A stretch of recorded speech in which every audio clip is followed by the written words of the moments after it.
So a couple days ago, someone named Austin tagged me in a TikTok video of some guy saying that Pattinson's Batman is the worst live-action Batman of all time. He's not comic accurate at all. It's a terrible adaptation, blah, blah, blah. Does this video make good points or does it not? Well, I guess that's what you clicked on the video to find out. Spoiler alert, his video is one of the worst critique videos I've ever seen on this movie, only second to EFAT's stream on the movie, where they asked, why did Riddler flood the city? That, my friend SK, already has a video debunking. Consider, like, overall, like, moral good people, where you had Jim Gordon, who's black in this, you had Catwoman, who's not white in this, and then you had the mayor, who's a black woman. Very much on the nose for current day Hollywood. Did not like that. Took a little bit off the score for me, to be honest. I also want to give a shout out to one of my friends, Batnick. 267, you're online. What? As he helped me out with some of the comic references for this video. I also want to clarify, I'm still kind of congested. I was just sick and I still kind of am. I'm just more so just congested right now, so that's why my voice kind of sounds different. But anyways, without further ado, let's begin. Alright, I want to talk about why The Batman is one of the worst portrayals of the character of Batman that we've seen, and why I hate it so much. You needed a father. And just let me be clear, this is me saying that I hate the Robert Pattinson, Matt Reeves Batman, the character of Bruce Wayne and Batman in this film. So many other great things about this movie: the art style, the portrayal of Jim Gordon, obviously a stellar performance by Colin Farrell as the Penguin, which has spun off into its own show, a creepy serial killer vibe of Paul Dano's Riddler. I don't love this direction for the character, but it works. It's fine. It's kind of weird to me how he says he doesn't like this direction of Riddler, probably because he's not very comic accurate, but he says it's fine and it works, but he's gonna go on to say the rest of what he's gonna say in this video, but I digress. There are a few reasons out the gate that I do not like this character. The primary reason is that he is undisciplined and untrained. Wait, you say, this is Batman year one. This is Batman at the very beginning. He doesn't know what he's doing. He's trying his best. He's learning. Bullshit. No. Batman, Bruce Wayne, leaves Gotham as a young man, and he travels the world and trains under so many different masters, martial arts, escape artists, psychologists, thieves, anybody that he thinks can help him in his crusade. He masters his mind, he masters his body, he masters his will and drive, and he solidifies exactly what he is doing, what his purpose is, before he comes back to Gotham. Before he puts on cape and cowl, Bruce Wayne knows exactly what the mission is. And I am sorry, this Bruce Wayne has no fucking clue what the mission is at the beginning of this film. He literally does know what the mission is. The point of the movie is that Batman is going about that mission in a way that is making less of a positive impact than it could, which is a major part of Batman's growth in the movie. It's literally what Riddler represents. And the way you're describing Batman right now is so, like, just blatantly disingenuous. You're framing him as, like, this perfect guy. He comes to Gotham, he knows what his purpose is, da-da-da-da-da. And it's hard for me to say that's not your intention, because that's what the whole video is based off of, and that's how you continue to talk throughout the entire rest of the video. But even in Batman, when he was in like year 10, leaves Gotham with the Bat family to go back and redo his training because he's not this perfect guy that you're like, you know, kind of putting him out to be. There's gonna be huddles, there's gonna be missteps, there's gonna be things with Batman's mindset, his emotions. All of these things can impact his character growth and how he goes about changing Gotham. And this film shoots itself in the foot because in the first 5 minutes, it literally says, I've been Batman for 2 years. 2 years! You're telling me that this man has been Batman for 2 years and he's still beating up guys on the subway? He's still scaring graffiti artists? Yes, Batman is still beating up run-of-the-mill or mundane criminals to protect innocent people. Why would Batman ever stop protecting everyone he can? Is it a problem for Arkham Batman or DCAU Batman to be doing this even when they've been Batman for way longer? Or comic Batman? And not only does the opening monologue also explain what this accomplishes, we have a signal now for when I'm needed. But when that light hits the sky, it's not just a call, it's a warning to them. Fear is a tool.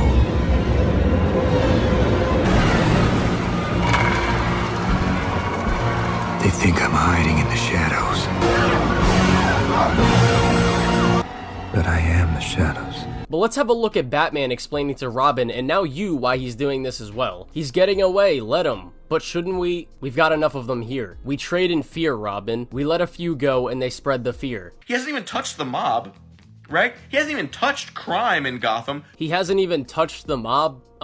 Okay, like, what exactly do you mean by that, and what do you want him to do to stop the mob right now? There's nothing saying he hasn't disrupted any of their operations, and it's even implied that he helped take down the Maroni drug ring with Gordon, even if we find out later that that was a fluke. But literally the opening of the movie sees Batman helping out with someone who just killed a political figure, so he's clearly doing multiple things in the city. And saying he hasn't touched crime in Gotham, like, bro, do you need to watch the opening of the movie again? Also, I guess let's just forget about the Long Halloween, where the mob is still a very public and, prevalent figure in the city. Batman still hasn't stopped them. But no. Let's forget about that. Let's forget about all that stuff, because this guy knows Batman for sure. 2 years! Hasn't tested out his wingsuit. Why exactly is it a problem that Bruce hasn't tested out his wingsuit yet? Not only is this a more grounded universe, but Batman makes innovations in his tech throughout every iteration. Why would it be a big problem, or even a problem at all, that he's just now making the wingsuit a thing? And granted, the movie doesn't even say that this is like, this is just now, the wingsuit's something he's just now using. The only way you get that implication is through Batman's reaction when he's on the roof, but that doesn't actually prove that he used the wingsuit for the first time there. But even if we run with that, this is still a more grounded interpretation of the character. Even in the DCAU, Batman's cape doesn't really glide. He uses a paraglider. He does the same thing in the comics for a long time. And Batman in the comics didn't even get a grapple gun. He was using a rope for 400 issues, over 400 issues. He didn't get his grapple gun in the mainline Batman comics until issue 458. Which, mind you, this is when Nightwing becomes Nightwing and Tim Drake becomes Robin. This is like deep in Batman's career. So it's like, what is the problem? Point it out. Where is it? He's still angry. He's still bitter and mean. He's vengeance. Yeah, okay, great. But that is not Bruce Wayne. That is not the disciplined, strategic, planned mind of a character that we know from the comics. So again, your argument is purely an adaptation one. And you're saying, oh, he's disciplined and not angry, blah, blah, blah. But can you actually point out why this is a flaw in this movie's writing without using the comics to try and criticize it? Or can you point out why it's not an interesting angle that an adaptation can take? And if you want to take the blanketed angle of Bruce being angry and undisciplined, or whatever the hell you mean by that, the undisciplined part, then I would ask again, is it a problem in Arkham Origins that Batman's emotions and anger stop him from being a more effective hero in a similar manner? Is it a problem in Arkham Shadow that just came out that he's, going through the motions of learning that brutality isn't the way to always get things done? Which, might I add, is inspired by a comic named Batman Ego, which delves into Batman's psyche, which I'm pretty sure Matt Reeves also said was used for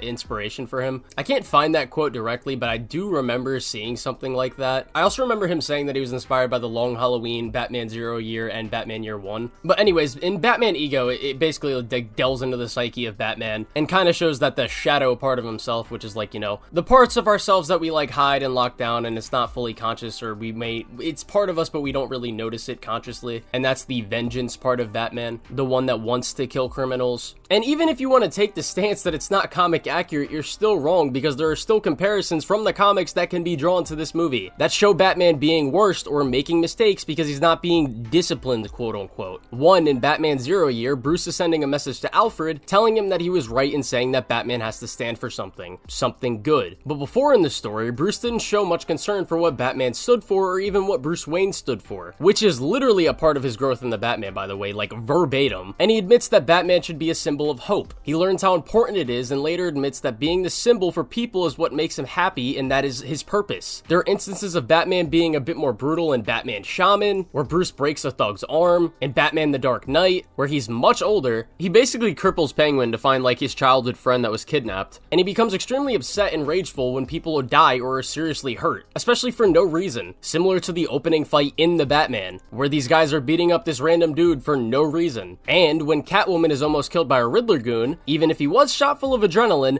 that part of him still came from somewhere. And this is also a moment in The Batman where the Riddler goon saying, "I'm vengeance," cements this problem that Batman grows from. The third thing is, in this panel, Bruce explains that he's not sure how much what he does is based on vengeance, and how much what he does is based on compassion and justice. This shows us that while overall driven by compassion and justice for the innocent, he is still driven by vengeance, which would be vengeance on criminals in the name of the innocent. In Batman Failsafe, we get another line regarding this motto. Zero, and these are both Batman past year 10. He's gone through significant events at this point. He is a seasoned vet. And this ties in nicely to the Batman, because in this movie, Bruce is still at a crossroads with how he values vengeance and justice, and compassion. It's something the character constantly is trying to balance, showing compassion to criminals and the innocent, while still dishing out justice. His drive for vengeance comes from the death of his parents, which he never truly gets over, but as he says in the final monologue of the Batman, I have had an effect here, but not the one I intended. Vengeance won't change the past,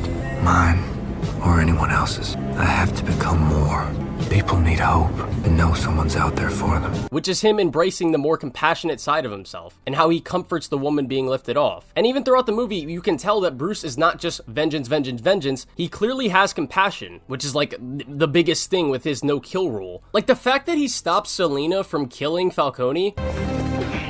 He has to pay! You don't have to pay with him.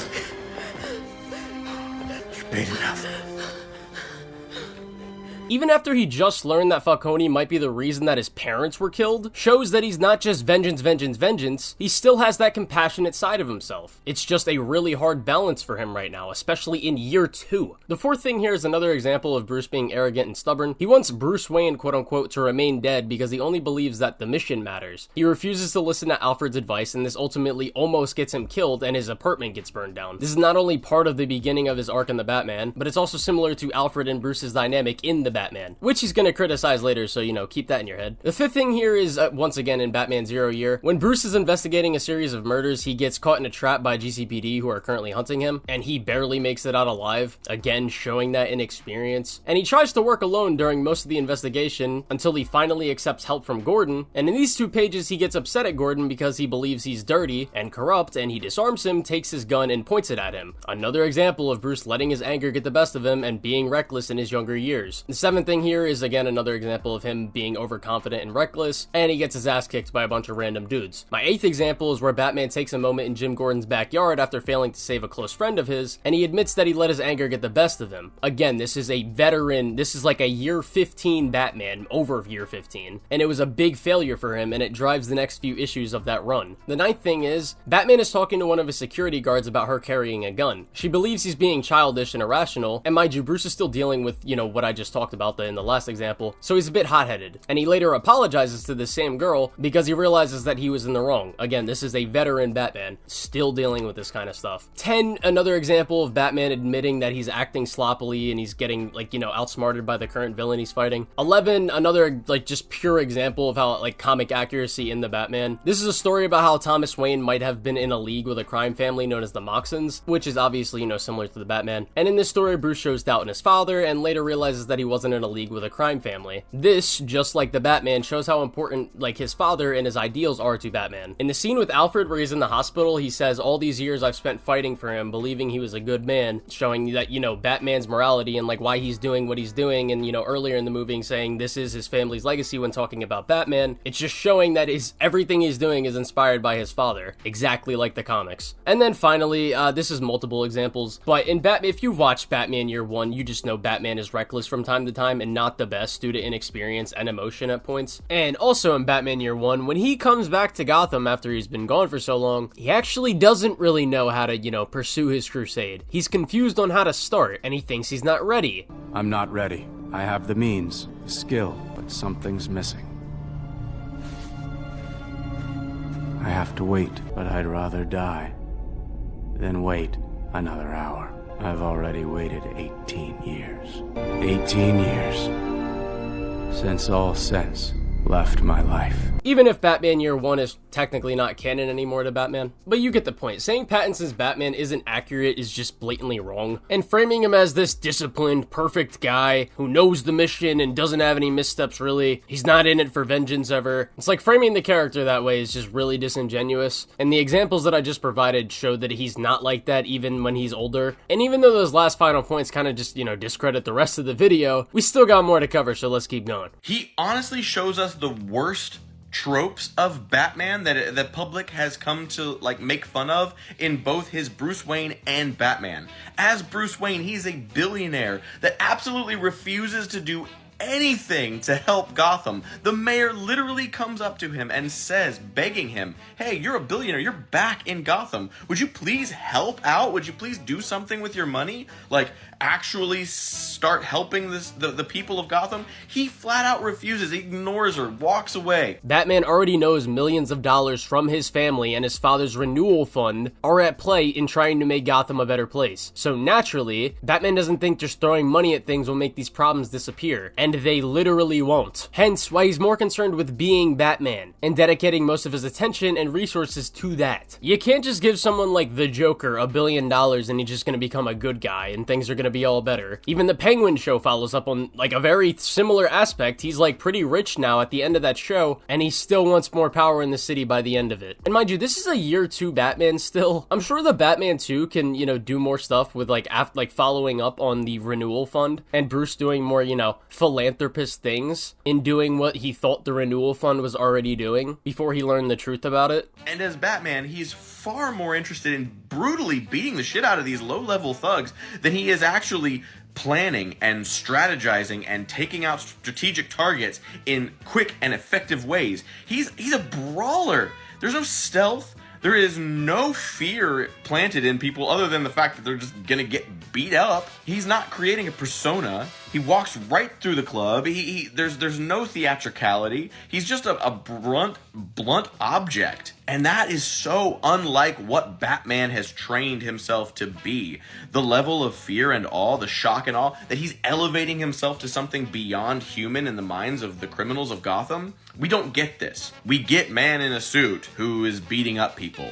The fear is all written in. It is not shown. There's nothing really there in this film and in this portrayal of Batman that it strikes fear, other than I'm gonna get the shit beat out of me. This point is so insanely stupid. One, I've already shown examples of both younger and more experienced Batman not being as strategic and effective as they could be at points. And two, there's multiple scenes where Batman is being theatrical and or stealthy as well in the movie. One, the scene in the beginning of the movie where Batman is walking slowly, putting the fear of God into criminals before beating their asses, which, mind you, you just defeated your own argument by saying he doesn't strike fear into people, but he does strike fear into them because he's gonna beat the shit out of them. Like, shut the fuck up. My second example is the scene where he turns on the Batmobile. This is literally done with the intention of scaring the people with, like, the Penguin. Come on!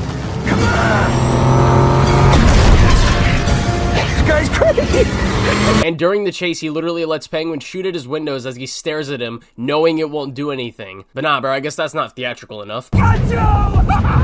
Take that, you friggin' psycho! I got you!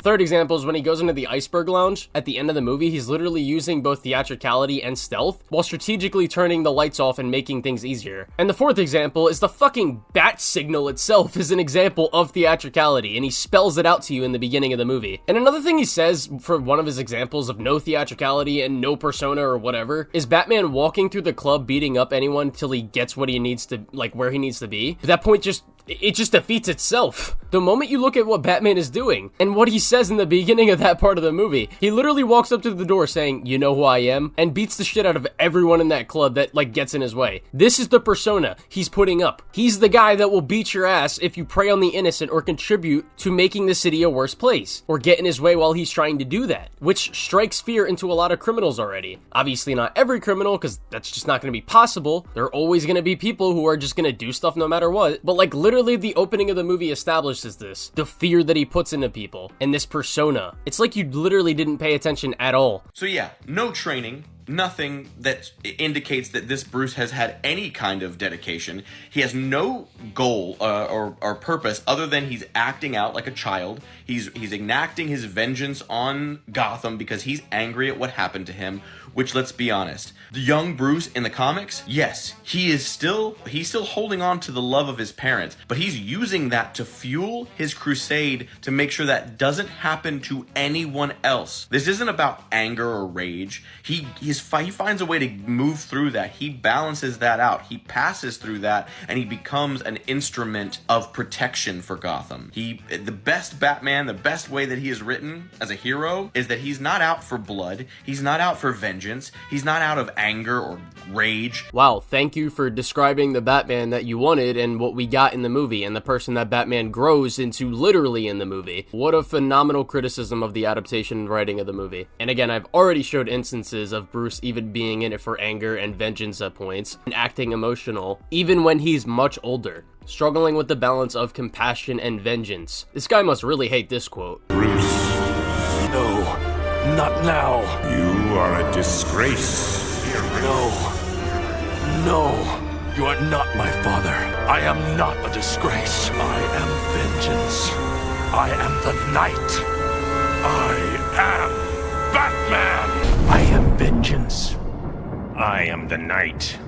I am Batman. He is doing what he does to protect the people of Gotham, is both Bruce Wayne providing care and using his fortune to help people, which again, unheard of, and would be actually something, revolutionary that a billionaire could do, help out the people, which makes him a hero. And also, as Batman, striking the heart of these criminal organizations that are hurting people, taking out the threats that are actually beyond what the police or any law enforcement can handle. Joker, Riddler, these psychopaths that are actual mass murderers. He's funding rehabilitation programs. Not this guy, no. 2 years. Hasn't done any of that. He's still angry. He's still just beating the shit out of people. I've already explained the stuff with the money that he's mentioning earlier in the video, and everything else he just said that Batman has done. Pattinson's Batman literally is the reason why Riddler's plan didn't completely work and he stopped his followers. He has caught the Joker. He does strike fear in the hearts of criminals. You just did not pay attention to this movie, nor understand it. And don't get me started on how he treats Alfred in this film.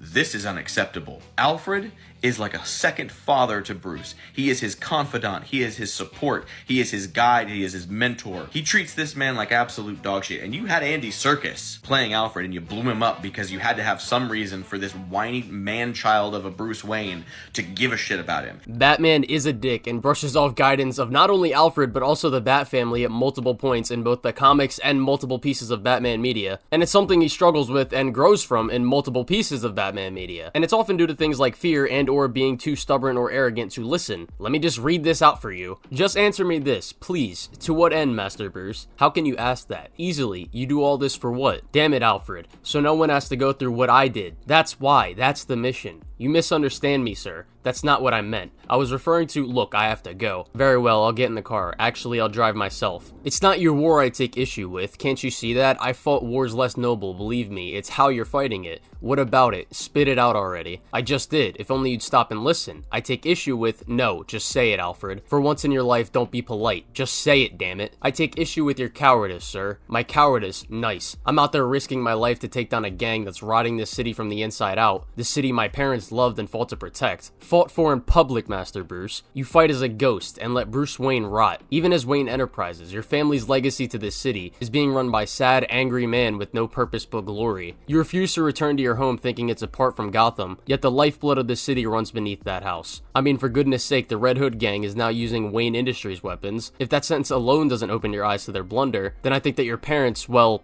I think they'd be ashamed. Is that right? And what about you, Mr. Pennyworth? What example have you set? Living in a mausoleum, polishing silver, what good have you done in the real world? Who's the real coward? I'm going back to the manor, sir. This was a mistake. I wish you the best. Come back. I was talking to the Hook. Like, you literally have zero clue what you're talking about, and also, even if Bruce is mean to Alfred in the movie, like you said yourself, and that you just keep brushing off aside, you tend to do that when there's something that counters your point, but you can obviously still tell that he loves and cares about him. And other pieces of Batman media have Bruce being a dick. Things like Batman Arkham Origins, which gave us one of the best Batman scenes ever with this. Master Bruce, stop!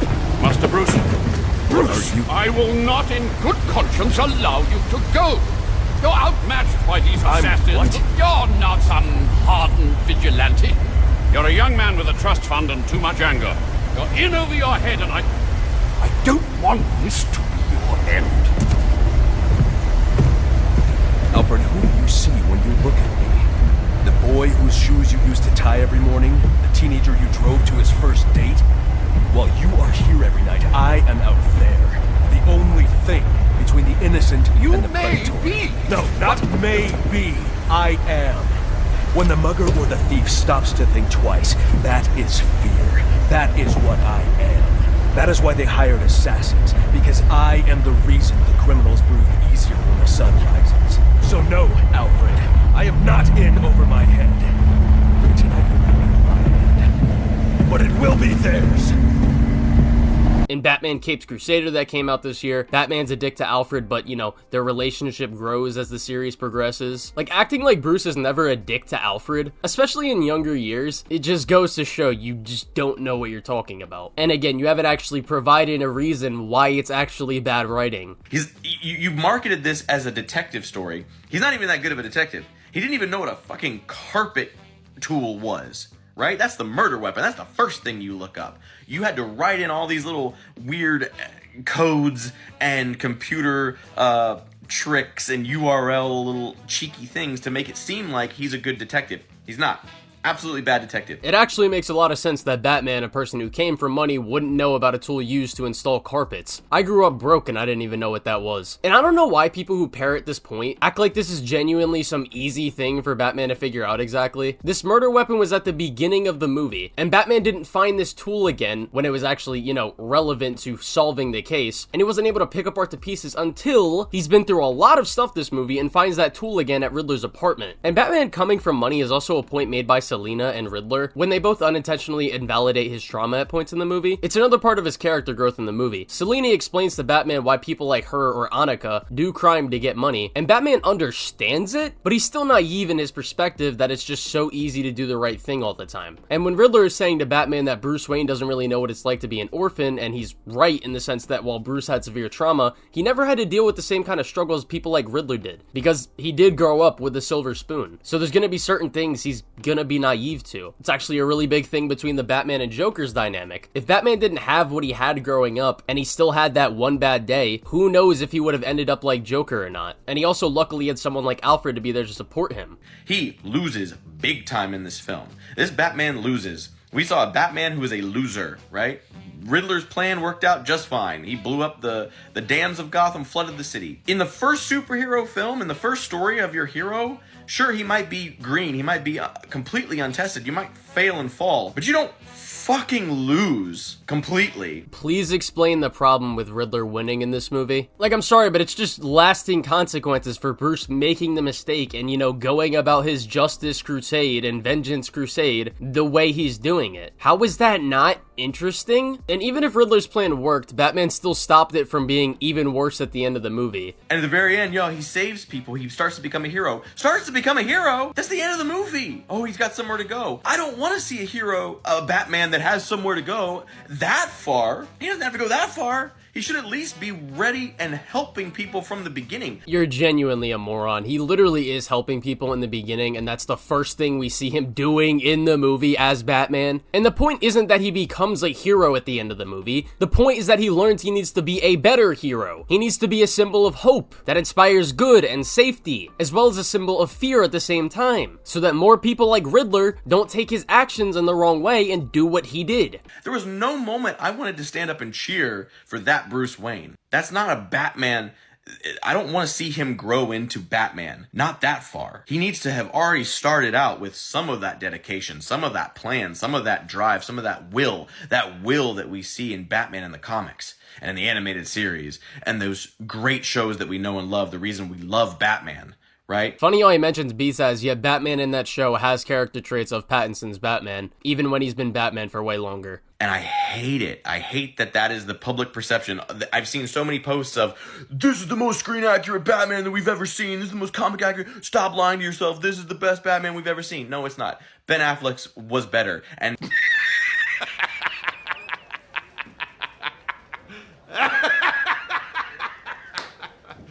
You serious? You needed a father. And with that final quote, I think that says everything we need to know. This guy clearly has zero clue what he's talking about. His entire argument is based on an adaptation, and even if he was right about the adaptation thing, he still doesn't explain why the things he finds different are bad, or not an interesting angle to take. And this is without mentioning the fact that people like Christian Bale's Batman ran over cop cars with people in it, and is literally the reason why Ra's al Ghul dies in Batman Begins despite being able to save him, and his whole motto in that movie being criminals deserve a second chance, like, you know, typical Batman stuff. But nah, bro, he didn't kill Ra's al Ghul in the same way that if I break your legs and throw you in front of a moving train, I didn't kill you, the train did.